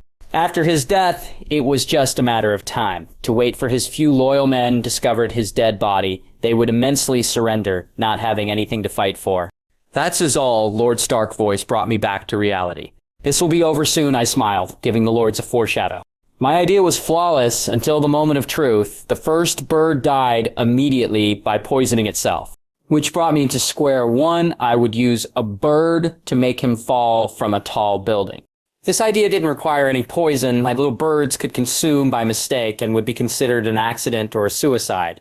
I sent 40 ravens to the mission. They were loyal ravens, which only desire was to serve me and get some corn, not necessarily in that order. Ravencorn Elite Force, as CEF, POV. We were tasked with one mission, to push the human, to make him fall, and we would complete the mission. Corn was our price, and with blood, we would earn that corn. Cool! One of my partners gave the sign. The human was on the move. With all his strength, me and my 40 brothers crashed against the man, pushing him over the edge of this castle. The deed was complete. Or so we thought. We were in fact wrong, and had to kill the other 5 men until we got the right one. We got the right one when we heard some say, "Get out of here." Lord Bolton, after we pushed the man, we left. We had killed 6 bald-looking Bolton look-alike man, but we had earned our corn, and perhaps I would get some petting. The bears seem to think they are superior because they get it. Back to runner. So, you guys killed 6 people in total. I didn't know what to think of it, but if they succeeded, it was good. Call. The Revan leader nodded his little head with his feathers puffing up with pride. You want some corn now, do you? I chuckled. Caw. The Raven nodded, but approached me, offering me his little feathery head. Oh god, the crow wanted to be petted. This is both adorable and creepy. He wants to be petted for killing 6 people. Fine, but don't tell the other birds. I can't pet all of them, I laughed as I petted the crow. Caw. This is marvelous. I have to tell my brothers and sisters that there is something almost as good as corn. The crow was enjoying the petting. I couldn't help but wonder what he was thinking. As I petted my loyal bird, one of Lord Stark's men entered my tent. Lord Bolton has been found dead. Lord Stark is calling all the lord to the war tent. Oh, I wonder how. I feigned ignorance as I petted the bird before giving the man a response. Tell Lord Stark I'll be there in a minute. House Bolton was gone, and in the end, the battle was not what I had expected. My fears, while not unfounded, were not as big. I'll pet you later, buddy. I have a meeting, I smiled at the crow, who nodded eagerly. Lord Stark called us to let us know about Lord Bolton. Terrible demise. Some said he killed himself like a coward. Others said it was the old golds delivering justice upon him. Others said it was witchcraft, but in the end, they all agreed it was for the best. Now it was time to discuss the winnings. I wanted part of the lands to create new income source for me, and the North, soon the war would star, and Maid would be of great help. But I guess I'll have to wait and see. Robb Stark POV. Lord Bolton had jumped out of his castle, ending his life. My first real battle, and we had won. The soldiers will surrender, and we will take the castle, Father said. I know it's a bit too early, but are you going to appoint anew to the lands or just let them be? Lord Mormont asked. The man had a calculative look on his face. He wanted something out this. I haven't decided yet why, Father inquired, probably noticing what I saw too. Well, I wanted to invest and create new income sources for the North. I will soon reach the land capacity of my lands, so if I could expand it would be most welcomed. Lord Mormont wanted to expand his fortune in the North riches. It was no secret the man was a genius, both in business and in battle. I would know I saw him pierce a man's skull with his bare fist. You want all these lands for you, lad? One of the lords growled, clearly upset with Lord Mormont. Oh dear, no. I just want a piece so that I can add some factories and villages for my workers. I don't care how much land I get, because regardless of it, I will make it profitable. Lord Mormont smiled at the Lord with a mocking expression. He was saying, in other words, no matter what I get, I will make gold out of it. But I don't think the same goes for you. How dare? What do you plan to do? Father inquired, shutting up the other lord, like me. He was curious, and probably interested to invest in a trustworthy Northman to make money for our house. Well, I had some plans to make our crops more reliably stable. We can't depend on the Tyrells forever, Lord Mormont said with a smile. I would love to hear those plans, Father said with conviction. Having a self-sufficient north was his dream. After the remaining soldiers in Dreadfort surrendered and we confirmed our victory, I discussed with Lord Stark what to do with the lands. I wanted a piece of the land, but it didn't necessarily have to be mine. So I proposed to make the lands an industrial area where people could invest by renting a piece of it for factories, farms, and stuff. With this idea, I would be able to rent a piece of the land to put some farms to start making crops for the north. Lord Stark seemed to like the idea and started to ask how much money we would need to make the idea profitable for the north. My idea was simple. I wanted to create some hydroponic sheds, many of them to make our crops, while the technology in Westeros was quite stagnated. I knew this was possible. Winterfell had a garden with flowers and roses from the south that Catelyn Stark had commissioned to feel more at home. So, using the same principle, I would ensure the North didn't depend on the Tyrells for food. This would cost a lot of gold, but money wasn't a problem. So Lord Stark and I made a deal. He would let me build my hydroponic sheds on the land, and I wouldn't have to pay him anything. All he wanted was to be my business partner. He wanted to invest in the idea and make profits out of it. I obliged. It didn't matter much. So, how long do you think I'll take? Lord Stark inquired, trying to hide his excitement and failing at it. It was clear as the day he wanted to make the North self-sufficient, and he was quite happy with the prospect of that being close. The construction of all the sheds? Half a year. I smiled. The crops, that depends on what we try first. After that, we discussed how we would distribute the food. I offered to be the one dealing with the business. After all, I was the major investor in the idea. Lord Stark agreed to it. I might need help finding more workers. The more people we have building our sheds, the less time it will take, I said. I will have someone to find you. Good, reliable workers. Lord Stark nodded in agreement. Well, it was a pleasure doing business with you, but I have things to do in my home, I said, getting ready to leave with my men and bears. I understand, but before you leave, I have a question. Lord Stark said, pointing to my bears. How did you do that? You mean make the wear armor and fight? I chuckled as he nodded, so it's time to lie. I think every house is connected to their respective sigil. Me with my bears, and House Stark with the dire wolves. Or maybe I was blessed by the old gods. All I know is that bears love me. I smiled as I thought. Not only bears, every animals. And ravens love you and your corn. A raven protested in the background. Aye, too bad we don't have a dire wolf to see that. Lord Stark smiled. Hey, don't wave that idea off. Who knows? The gods might put some in your future. I smiled, knowing full well, in a year or so, a couple of dire wolves would be found. Maybe, Lord Stark laughed. Tell my daughter that Arya misses her even if she doesn't admit it. I will, sir. I nodded as I finally got the green lights to leave. Let's start POV. Lord Mormont had offered me one of my lifelong dreams to make the North rich and self-sufficient without the dishonesty of the South. His ideas were strange, but had merit. Sometimes I forget he is a kid. It feels like I'm speaking with a maester. Hydroponic sheds, his idea to make the North make our own crops so that we didn't have to pay almost double the price the South pays to the Tyrells. Lord Mormont was truly a mystery. I could see on his eyes he was happy with his position, but I could also see his ambition. Usually this would make me feel uneasy. Lord Bolton had an ambition. I always knew he wanted my place. Every lord wants something, but all he desires is to make the North advance without losing our ways. He didn't want more power, he wanted to ensure progress. It was unusual to see someone like him without the backstabbing dishonesty of the South. Send a raven to my wife. I need to tell her about this. I couldn't help but smile. The North was getting better and better every day. Balon Greyjoy, POV. The Bear Islands, the seat of House Mormont, they used to pay the iron price. We used to raid them. A lot. But now, every time I sent a ship there, all I would get is a bunch of drowned men and a destroyed ship. No survivors, nothing. In the span of 4 years, they became impossible to raid. No matter what I tried or how I try it, it was impossible.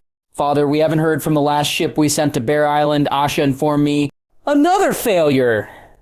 I hissed. How can this be? Now that they are rich, they should be paying the iron price. But we can't get our hands in what belongs by right to us.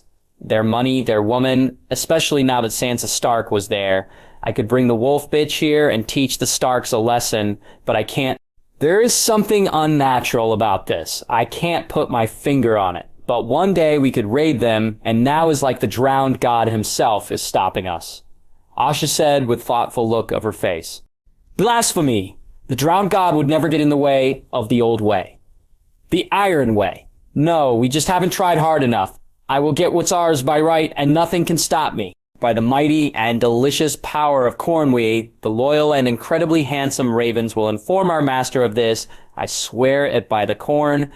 Unbeknownst to both of them, a raven was on a window listening to their conversation.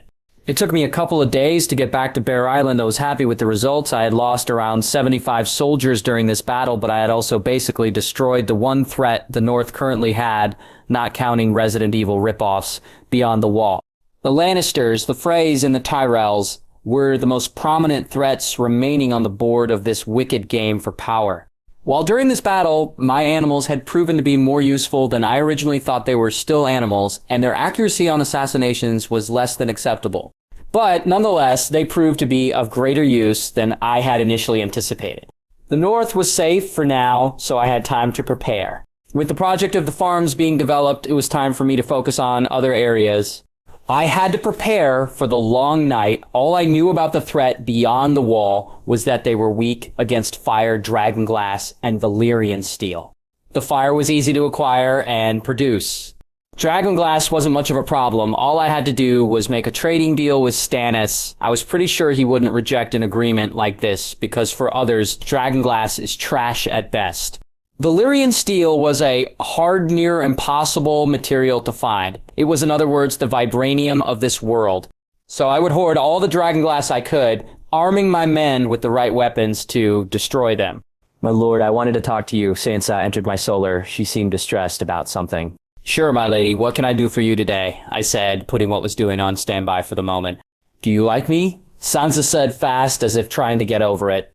She was asking if I liked her. This was an odd situation for me. I was making sure to treat her with the utmost respect and care. Why would she doubt my intentions? I don't understand what brought this on. I sighed. Every time we go out and I try to initiate contact, you flinch back. If I'm that ugly father, we'll understand if you decide to break this betrothal. Sansa said with an angry expression. She thought I didn't kiss her that much because she was ugly. The reality was that she was too young, and I didn't want to force her into anything. I knew she liked me physically, but not beyond that. Oh dear, I laughed as I poked her forehead. Sansa, you are beautiful. I just don't kiss you that much because you are pretty young. Sansa, it feels wrong. How are we to fall in love if you don't at least try? Sansa complained. I didn't understand why she was mad at me for not being more forward. She didn't love me, we barely knew each other, but regardless of that, it was time to tell half lies. I like you, and if I don't control that, I might end up with you in bed before our wedding night. I'd rather wait. It's already hard enough for me to control myself. What I said was partly true. I did found her very alluring. She looked like a woman already, but she was a child, and there were lines I wasn't going to cross. So you like me? Sansa asked, with a flushed expression on her face. I do. The question is, do you like me? For some reason, I wanted to hear her say she did. I knew she had an idea of the perfect prince and that I didn't fit that bill, but I, for some reason, wanted to hear her say it. I do now, Sansa smiled, as I gave her a look, asking to elaborate on that. When I first saw you, I knew you were handsome, but you were just some small lord. I chuckled. I didn't take offense to it, because it was right. I was a small lord with a lot of money. Yes, but so far you have shown me nothing but kindness. You even saved my life, Sansa smiled. Perhaps this is what Mother told me, that I would eventually start looking at you with fondness. I am doing what any decent human being would do, I smiled. So you want me to be more romantic? Sansa giggled. It would be lovely. And here I thought going on dates was being romantic. Haha, I laughed. What I really want is to get to know you, Sansa said after our laughter died down. If we are to be together for the rest of our life, we need to be friends at least. She did make a point. If she was to be the mother of my children, I had to be at least on a first-name basis with her. Very well, I nodded, accepting her proposition. Great, Sansa smiled. After my chat with Sansa, I went back to my solar to study more possibilities of making money in the north. One of my ideas was starting my own glasswork factory. Mirrors here are as awful as they come. I even considered this at first. So perhaps it's time to push it forward. All right, glasswork, I muttered as I put the idea on my future list to do, wondering what else to do, and then it hit me like a truck. Silk! I was able to control animals. If I acquired silkworms, I could generate silk forever. The worms would make the silk for me, and I would be the sole distributor in Westeros. I knew for a fact everyone bought their silk from Essos. This idea was probably more profitable than my alcohol business. All right, silk is a must-do right now. I chuckled as I wrote the idea down. A faint sound. Something was approaching my solar, but what was it? It sounds familiar. It's one of my birds. Caw, caw, caw, caw, ba, ba, W. Raven Power Rangers. I'm the Black Raven Ranger. One of my ravens entered my solar with an over-the-top dramatic entry. We all are. Deadpanned the rest of his flock. So why are you here? I chuckled as I petted the dramatic raven. I bring news! Oh, great Cornbringer. The Ironborn are planning to attack, the raven exclaimed. So, the Greyjoys are tired of failing their raids. It seems it's time for me to acquire another island, and maybe a seat with the big boys, aka the big lords. The Ironborn would soon experience my wrath, but to make it so I don't get in any political troubles, I need to let them win one thing. They need to think they could make me pay the iron price if I attacked them out of the blue. I would do nothing but ensure the wrath of the Seven Kingdoms, as hypocrite as it sounds. But if they attacked me first, then it would be fair for us to retaliate. After all, that is the iron culture, the iron way, the iron price, but I wasn't going to pay the iron price.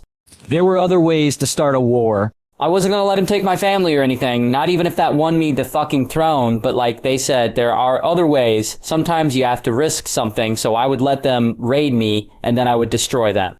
I still can't understand how they even allowed them to live in the first place, or how Lord Stark sent his daughter here, effectively putting her in danger. Then again, he let her go to King's Landing.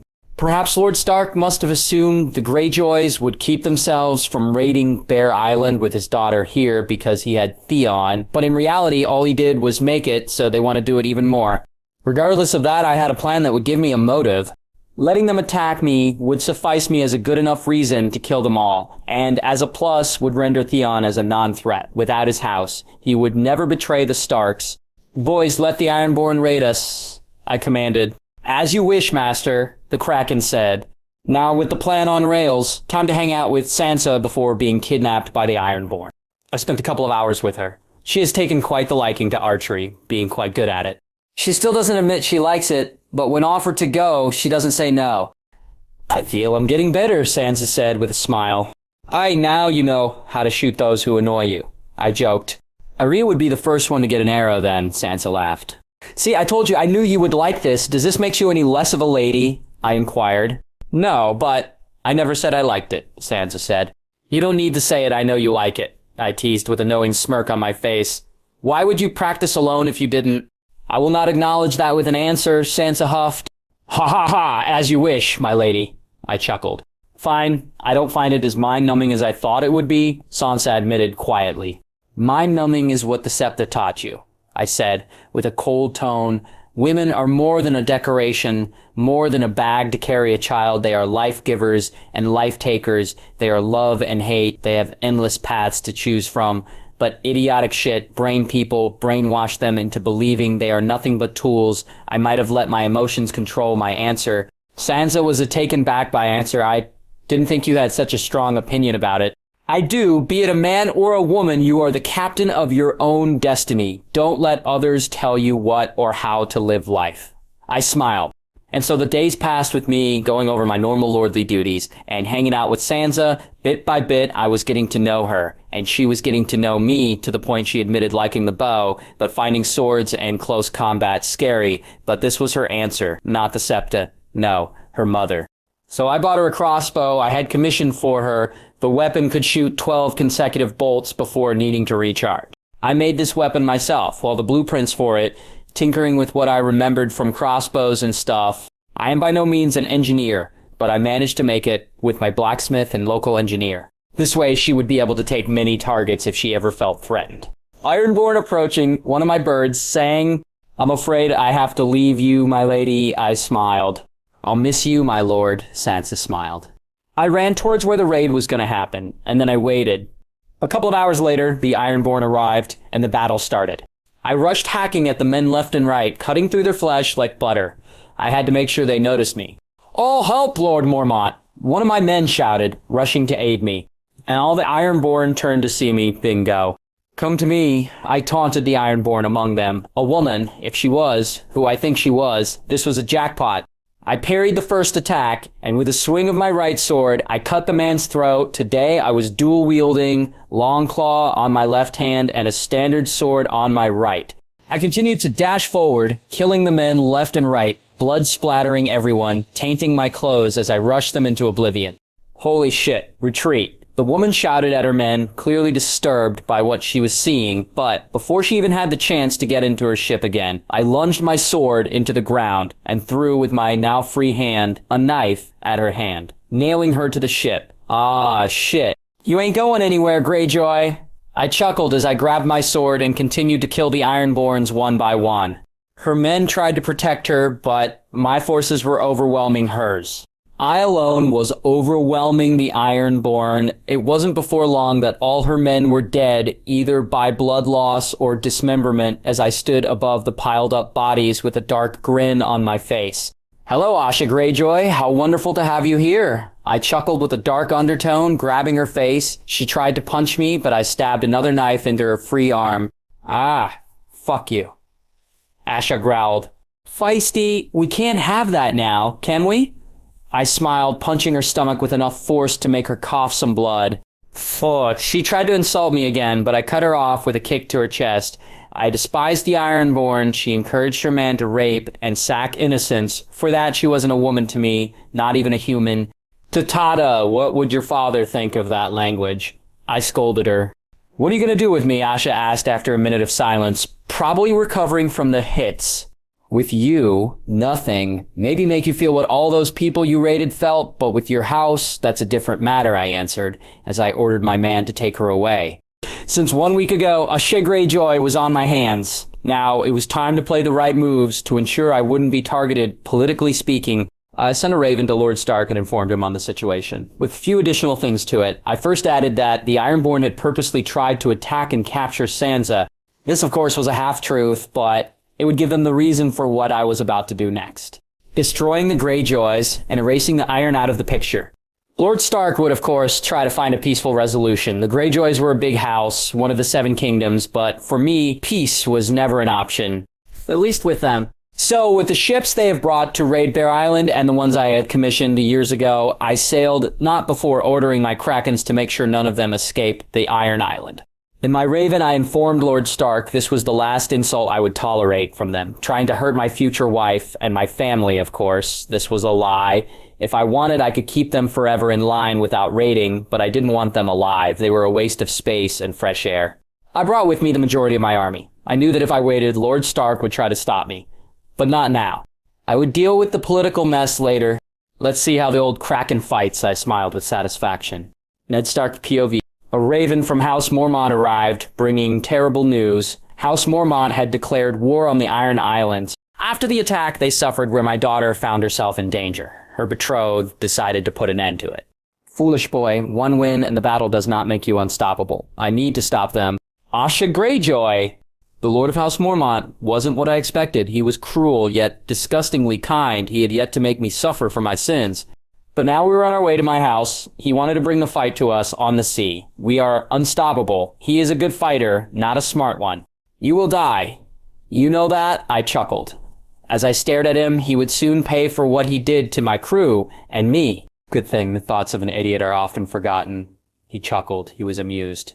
We have more men, more ships. We are the Ironborn. I growled, trying to break free of my chains. He had me tied like a dog, eating from a bowl.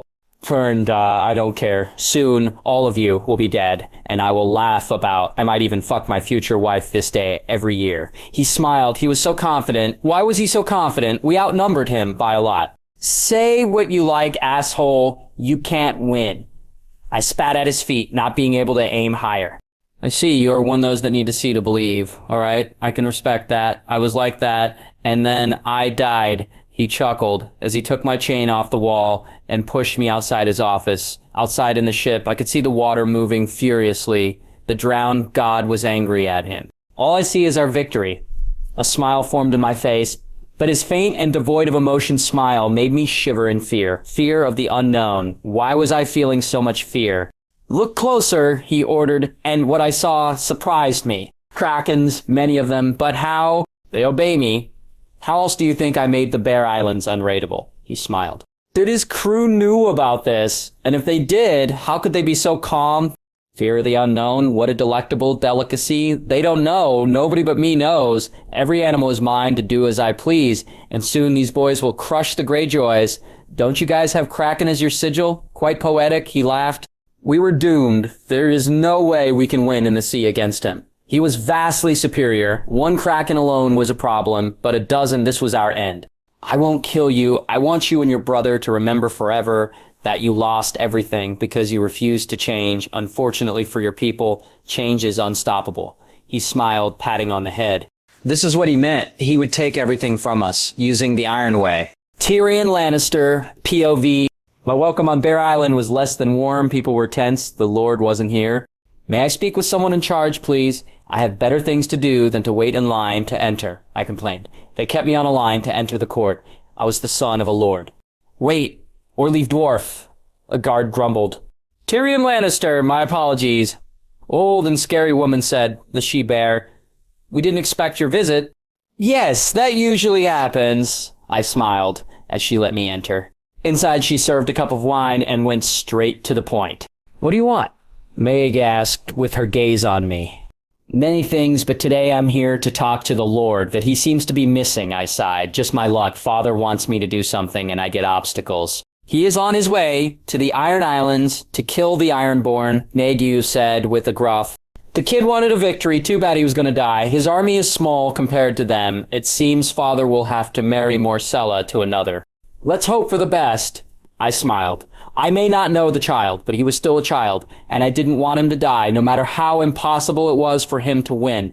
Maggie said, clearly annoyed by my presence. Lannisters don't do well in the north after all. Raven Elite, Corn Forces, POV.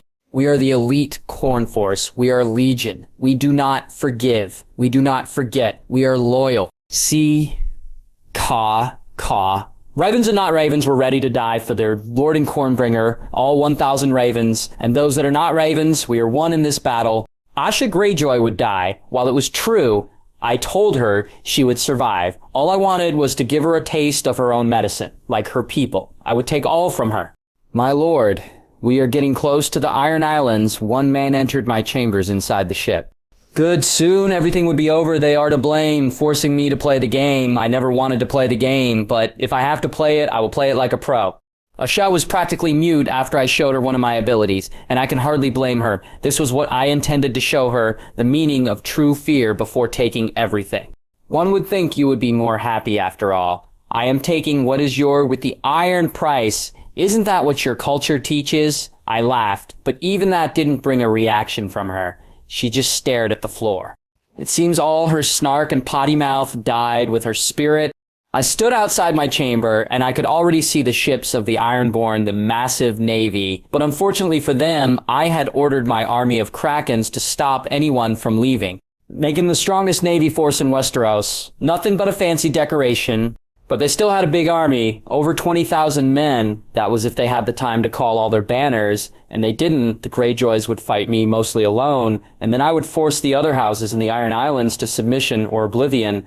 Or maybe I would kill them all. Who knows? All I knew for sure was that the Iron Islands would be mine, whether they liked it or not. My lord, we are to arrive at the coast in 2 hours. A soldier said, approaching me. In 2 hours, and my men, my battle bears and Krakens, would unleash their wrath upon the bastards ruling the Iron Islands. Thanks, go back to your post and tell the men to be ready. I nodded. Soon, very soon, I would have a seat in the game. I didn't even want to play. I didn't want the throne, I didn't want to play this stupid game, but I was forcefully invited, and I am afraid that unlike the Honorable Ned Stark, I was a ruthless player. Sansa Stark, POV.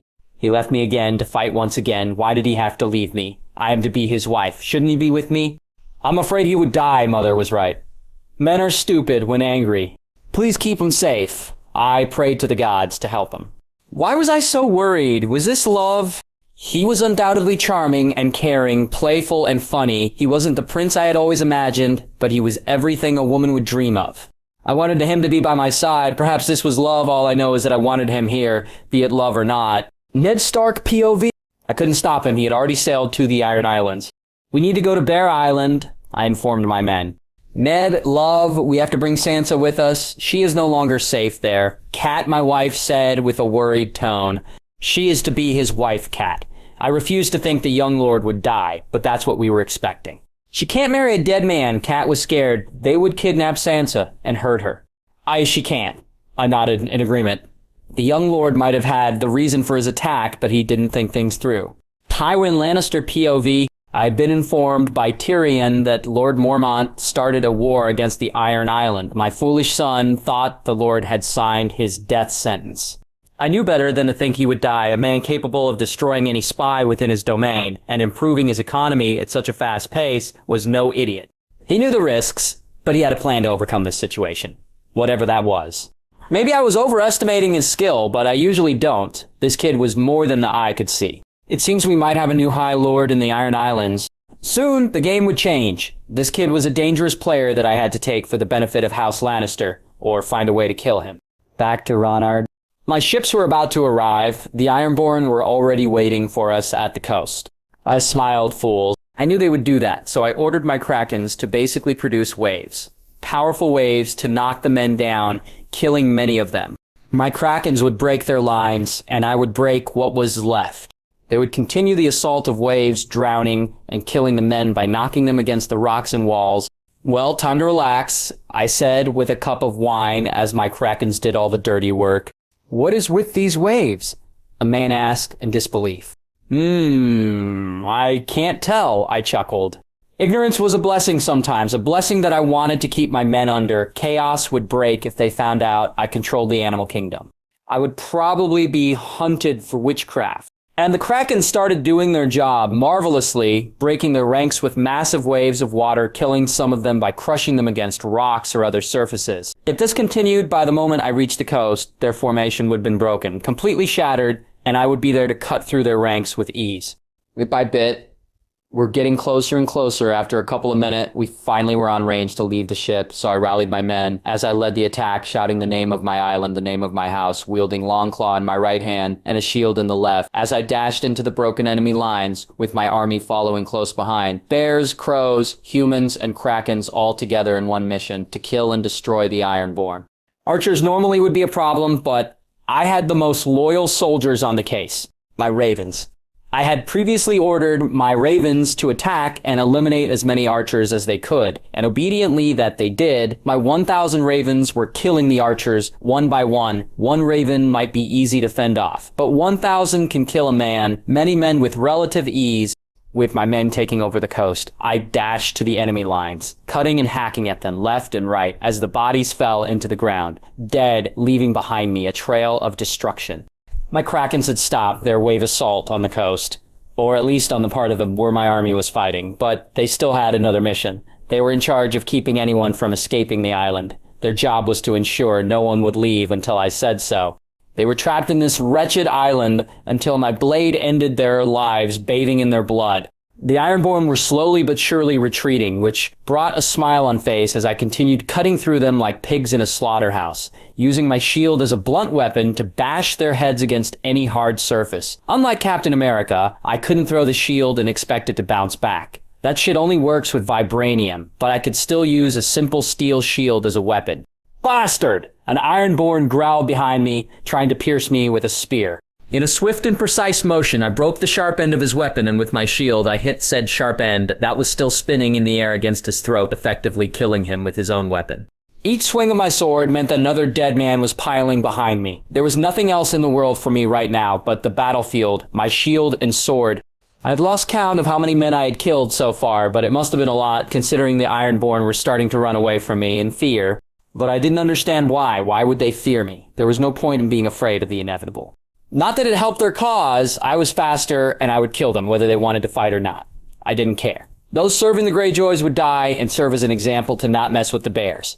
My battle bears were beside me, backing me up, destroying the Ironborn, advancing as if there was no opposition, with each of them taking at least 10 soldiers at the same time, and my men being aided by them. We were winning by a huge margin.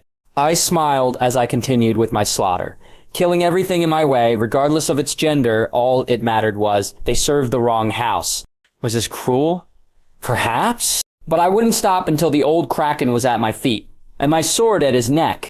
It took roughly 6 hours to complete control over the coast. We killed around 2,000 men, but this victory was not without loss. I had lost around 400 capable in this fight, and 20 battle bears in this fight, but in comparison, our losses were minimal. The Greyjoys had around 5,000 soldiers without their banners and had lost a big chunk of their army, and the best part was, they couldn't ask for help. Any raven that had a message would come to me, their new master. My ravens would ensure the message was delivered to me with the raven joining my ranks, or dying should they refuse. 100 men came to surrender, my lord. This was odd. Well, not really. The Ironborn were cowards that once they started to feel the tide was against them, they would surrender. I stood outside my tent to find the men kneeling in the ground. I couldn't kill those who had surrendered, but I could force them to take the black or free them into the sea.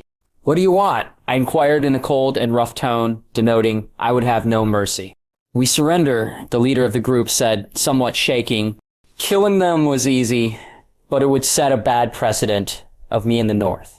You'll take the black, or my blade. Pick your poison. I had to offer them the black. It was customary for these situations, and like I expected, they all decided to take the black, chain them to the ground, and kill them should they try anything funny. I would keep them close to the sea, where I could drown them if they decided to free themselves and try to kill me. With this ordeal over, I walked back into my tent to plan my strategy. So far, I had ordered my ravens to kill any scout, archers, or men they could find outside the castle. 1,000 ravens, one was a bother, but 1,000 fighting together was quite effective. Dying by 1,000 pecks, what's truly a gruesome and painful death, but it was effective nonetheless. While they weren't exactly accurate for assassination missions, they were super useful for these types of scenarios. They were basically piranhas in the sky. With them clearing the area alongside my bears, I had quite the special task force. As for now, they were the only ones outside killing anything and anyone they saw with a weapon. Status update. We have killed 182 men and we have lost 10 brothers. A raven flew into my tent, his beak and wings covered in traces of blood. Good! Continue with the mission. We will avenge your brothers. Do not worry, I smiled, petting the little killing machine, who ruffled his feather in happiness. Balon Greyjoy POV. The brat had come to us and was winning. He was but a lad that still reeked of his mother's milk. How could we be losing? My men were getting slaughtered. None of my banners were answering my call for help. At this rate, in a couple of days, the little bear would make us pay the iron price. The ultimate iron price. Send more ravens. I growled after this. I would teach my banners what happens when you don't obey your king. Send all the ravens, all 100 of them. I want my banners here, and I want that bastard's head on my solar now. As you wish. One of my men nodded as he ran to do as I asked, sending all my ravens to all my allies. Perhaps this way they would answer my call. Balon had given me 100 loyal ravens to serve me. Poor man, if only he knew that every time he tries to send a message, a cry for help, he is only making me stronger. During the first few days in the Iron Islands, I stabilized a camp in the coast, making sure to kill all opposition, with one kraken nearby to defend it, should any trying to sail away. So after quite a significant amount of planning, it was time to move forward. It was time to claim the Salt Throne for me, and I would take immense satisfaction in doing so. It would be the ultimate poetic justice for what his people had done. They took everything from others, and now I would take everything from them. My Raven squad were still on their rampage, killing man by man. They really have earned their corn by this point. It's screams of pain filling and thundering inside the island, bringing terror and despair to my enemies and allies alike. Mostly because my allies didn't know those screams were a product of my own making. It was time to take what was mine. In the end, I had resolved to not kill all the Ironborn in the Iron Islands. Just the Greyjoys, the ruling house, and those who follow them, but I would allow the other houses to kneel and pledge their life to me, or die. I knew this blind loyalty I wanted from them was not easy to obtain, so I had a plan to make them follow me. When faced against crazy psychopaths that kill, steal, and repay for a living, that also happened to be incredibly religious. There is only one option: make them believe you are the chosen one by their god. And with my Krakens, I would make them believe their god chose me. If I played my cards correctly and they were as stupid as I thought I would get around 15,000 soldiers, loyal ones, it was always the case they didn't fall in line or didn't stay loyal. In that case, killing them would be easy. In the sea, I was a force to be reckoned with. My Krakens made me the best in this battle environment. So if they ever betrayed me, I would drown their men and families under my thumb. The castle is right ahead, my lord. I see. Start your formation, I ordered them. My bears divided between my 3 squadrons, attacking from all directions, making a triangle, while thinning my army would usually be bad. With this, I would... Let's show these krakens why you don't mess with the bears, I shouted, rallying my men up. Ay! My men shouted in agreement. Morale was high, thanks to how much we were crushing them. Ned Stark POV. I arrived at Bear Island with Cat and some of my men. We wanted to take Sansa with us in case the worst came to happen, but we found a problem. I apologize, father, but I won't leave. Sansa didn't want to leave. She wanted to stay. Sansa, we are doing this for your own good, Cat countered angrily. You are not married yet. This is not up for discussion. I know you will come back, Sansa said, trailing off, was my little she-wolf in love. The last raven we got from him said they took control over the coast. Magi Alfred in disbelief. Like her, I couldn't understand how he was winning. He is winning, Cat inquired, as if she was just lied to. It seems, Magi nodded. Sansa, if something were to happen to him, he would want for you to be safe, I said. I honestly believe he would. He started this war with the Greyjoys for her. Sansa, this is not up for discussion. You will come, Cat added. She was worried. Worried about what would happen once the young bear died. Fine. Can you keep me posted? Sansa agreed, glaring at Cat. I never saw her this challenging, as she asked the she-bear to keep her up to date.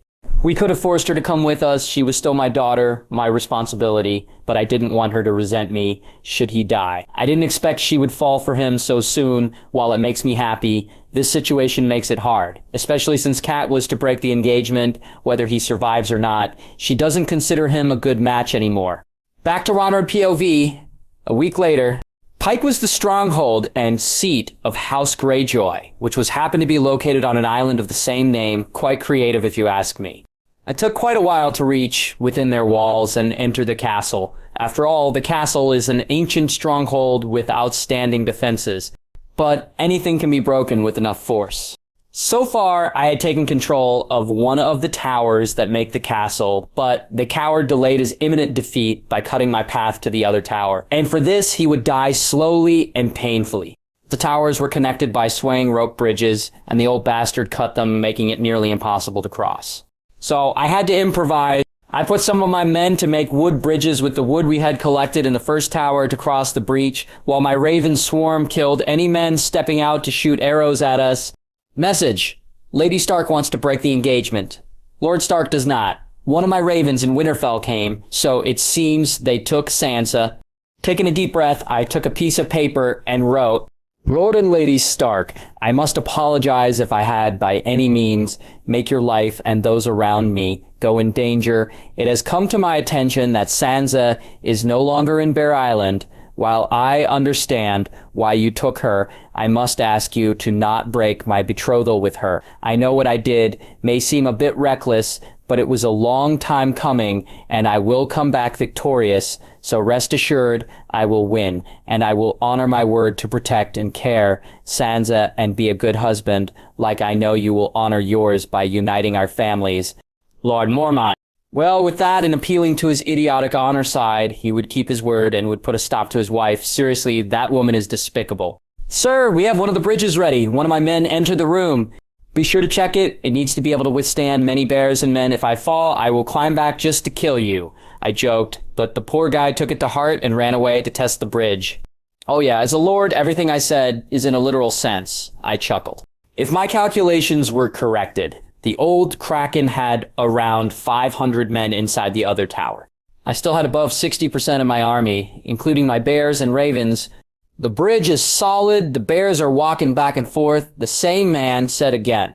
Very well, I will go first. I nodded as I approached where the bridge should be. The breach between towers was large, and the fall was big. I still haven't put the bridge, my lord, the man said. I don't need it, but be sure to put it. I smiled as I took off running at full speed, using all my super soldier juice to jump to the other side, landing on one knee on the other side. Holy, the man said in awe. Stop staring at me and put on the damn bridge, I commanded as I entered the other tower. Aye, the man nodded. The men inside the other tower were scattered, but it didn't matter much. I was on an assassination mission. The old Kraken would be mine, and I would end this once and for all. Someone go. They never learn shouting before getting their weapon out is a bad idea. I continued running through the castle, killing men and avoiding large groups that could have a chance to overwhelm me as I advanced to Balon's chambers. In front of the door leading to the hallway that led to the man I wanted to kill, there were a couple of guards, defending the old rat. There was no avoiding this, so I stood out of the shadows and whistled at them, getting their attention. "So, you guys want to die now, or when my army crosses to this tower?" I asked, expecting my men to be getting over here anytime soon. My question wasn't as humorous to them as it was for me, and soon enough I had every single one of them attacking me. I cut the first man's throat with a long claw, while I brutally bashed another man's head against the wall, splattering his brain matter all over the wall. I jumped doing a flip in the air, dodging the spear, going for heart, and decapitated the guy. Killing the 3 guards, defending the door. I think this world has seriously messed me up. I chuckled. Killing was just a part of my life these days. I was so numb to this shit. I opened the door leading to the hallway that would guide me to the old bastard in the castle. On the other side, I immediately noticed there were around a dozen soldiers patrolling a single entrance. If my raven were correct, the old bastard was there, so with nothing else to do, I charged out into them. Killing the fist Ironborn in my way before he could even react, stabbing him in the heart with a long claw. He yelled out in pain, coughing blood as he fell to the floor, dead. Bastard. An angry Ironborn tries to attack me. But I dodged the attack, taking a single step to the side, and with one quick swing of my blade, I severed his head effortlessly from his body, splattering his blood on the castle walls. The next 3 soldiers rushed to attack me, but I ducked under the first attack, dodging it, and pushed my sword through his neck, killing him. I blocked the next attack with my shield, and using the momentum, I bashed the next man head to the wall with enough force to pop it like a water balloon. With him done for, I turn her to kill the last of the guy in front of me, but a crossbow bolt flies into the back of my leg, stopping me, making me flinch in mild pain. I grunt in pain as I turn around to see the future dead guy with a crossbow reloading his weapon. Taking this chance, the Ironborn close to me tried to attack me with his spear, but even with a crossbow bolt on my leg, I outmaneuver him, disarming him and killing him with his own weapon. The guy with the crossbow started to panic, trying to load his weapon as fast as he could, while I pulled the spear out of his comrade's dead body and threw the spear at him. He was probably trying to surrender as if I was going to let him leave, but regardless of that, the spear impaled his chest before he could even finish his last words. Soon after, he dropped his crossbow and died. "Motherfucker, that hurt," I grunted as I took the bolt out. "That's going to be an inconvenience for about 2 hours. I immediately turned my attention to the shaking remaining soldiers who were too afraid to approach. I dashed towards the remaining Ironborn protecting the old Kraken and cut one of them in the throat. He falls to the floor dead, not wanting to waste any more time. I push up, killing 2 more before they can even react. Not wanting to lose any more time, I spun around using the momentum to swing my blade and cut through all of them, decapitating 5 soldiers in one motion. I pull my sword out the last man's neck, as the last Iron tries to kill me, but I cut his arm and shoved my sword through his mouth, piercing his skull in the process. "Well, the wound didn't make me any less efficient," I said, stretching my leg, "but I need to be more careful. One of these days, the bolt will go a little bit higher." Finally, after all this shit, there I was, in front of the door, where the Salt Throne was patiently waiting for me. With a sigh, I kicked the door wide open as I entered. "Hello?" I entered the throne room, trying to make an epic yet threatening entrance, but I was greeted by Balon shooting his crossbow at me. I simply dodged the bolts as I approached him. "Do you really think that's gonna work? If so, this is sad." "Fucking brat," Balon shouted, grabbing his sword and running towards me, or trying to. He was struggling to move fast. I bashed my shield against his arm, breaking it and making him drop his blade. "You lost," I sighed. "My men should be entering the tower right now, killing your remaining forces. I won." "Fuck!" Balon tried to insult me, but I slapped him so hard he lost half of his teeth. "I guess this is where Asha gets her potty mouth," I chuckled as I pulled out Longclaw. Normally I would love to talk more, but I have better things than to waste my time with a piece of shit. So, goodbye, I said as I stabbed him in the kidney area, to ensure his last moments to be as painful as possible. "Urgh." Balon shouted in agony as I left him there, walking to his throne, sitting waiting for my men to arrive. It took my men roughly 5 hours to arrive at the Salt Throne, where by that moment Balon had already died. "We have killed every soldier in the castle, my lord," one of my men said. "Good, stabilize the bridges connecting the towers, and bring Asha," I ordered them. We have a limited of the scouts and archers.